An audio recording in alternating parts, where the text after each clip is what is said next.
নমস্কার, আপনারা শুনছেন ধূলিকণার স্বপ্নযাত্রা অফিসিয়াল ইউটিউব চ্যানেল। আজ আপনাদের শোনাতে চলেছি বিশ্ব সাহিত্যের এক কালজয়ী গল্প, যে গল্প কেবল ভয়ের নয়, মানুষের জ্ঞান, অহংকার এবং তার ভয়ঙ্কর পরিণতির গল্প। আজকের গল্পটি নেওয়া হয়েছে বিশ্ববিখ্যাত ইংরেজি উপন্যাস ফ্রাঙ্কেনস্টাইন অর দ্য মডার্ন প্রমিথিয়াস। গল্পটির লেখিকা হলেন মেরি শেলি। বইটি প্রথম প্রকাশ হয় 1818 সালে। তাহলে চলুন দেরি না করে শুনে নেওয়া যাক আজকের গল্প।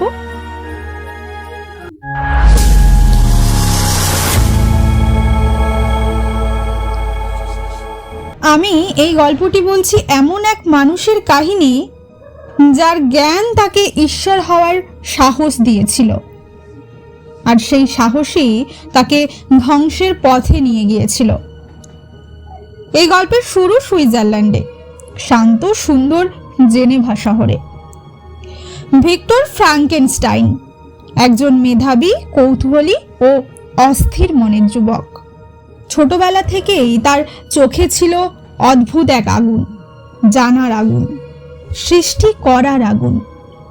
সে বিশ্বাস করত, মানুষ যদি প্রকৃতির রহস্য ভেদ করতে পারে তাহলে মৃত্যু নিজেই পরাজিত হবে। বিশ্ববিদ্যালয়ে পড়তে গিয়ে ভিক্টর ডুবে গেল বিজ্ঞান আর শরীরবিদ্যায়। মৃত্যু তাকে ভয় দেখাতো না, বরং মৃত্যু তাকে টানত।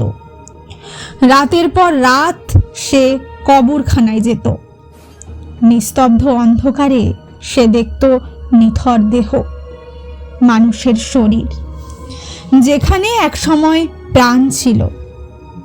আর ধীরে ধীরে তার মাথায় জন্ম নিল এক ভয়ঙ্কর চিন্তা, আমি প্রাণ সৃষ্টি করব।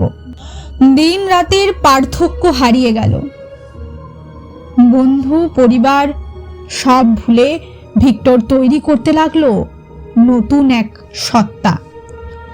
মৃতদেহের অংশ জুড়ে জুড়ে সে এক বিশাল শরীর তৈরি করলো।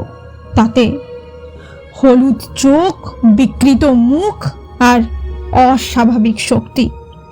এক ভয়ঙ্কর রাতে বজ্রপাতের আলোয় সেই দেহে প্রাণ সঞ্চার ঘটল। হঠাৎ চোখ খুলল সেই সৃষ্টি। আর ঠিক তখনই ভিক্টর বুঝল সে কি করেছে। ভয়ে, ঘৃণায়, আতঙ্কে সে নিজের সৃষ্টি থেকে পালিয়ে গেল। সেই সৃষ্টি এক নামহীন প্রাণ, জন্মের মুহূর্তেই পরিত্যক্ত। সে জানতো না কে সে, জানতো না কেন তাকে মানুষ দেখে চিৎকার করে ভয় পালায়, জানতো না কেন সে ভালোবাসা পায় না। সে শিখল কথা বলা, শিখল পড়া, শিখল অনুভব করা, আর সবচেয়ে ভয়ঙ্করভাবে সে শিখল কষ্ট পাওয়া। মানুষ তাকে দানব বলল, লাঠি দিয়ে মারলো, আগুন দিয়ে তাড়ালো, আর সেই কষ্ট থেকেই জন্ম নিল ক্রোধ। একদিন সে ফিরে এলো তার স্রষ্টার কাছে।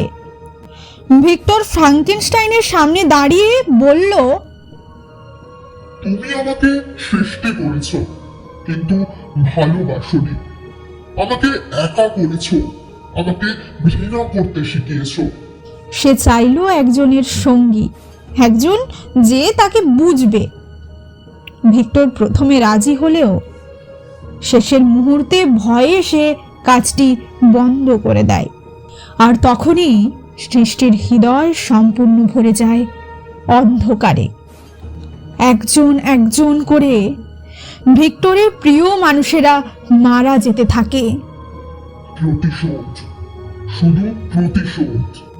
শেষ পর্যন্ত ভিক্টর নিজের সৃষ্টিকে তাড়া করতে করতে পৌঁছায় বরফে ঢাকা মেরু প্রদেশে। তার শরীর ভেঙে যায়, শ্বাস থেমে আসে। মৃত্যুর আগে সে বলে যায়, জ্ঞান যদি নৈতিকতা ছাড়িয়ে যায় তাহলে তা অভিশাপ হয়ে দাঁড়ায়। ভিক্টরের মৃত্যুর পর সেই সৃষ্টি তার দেহের পাশে দাঁড়িয়ে কাঁদে।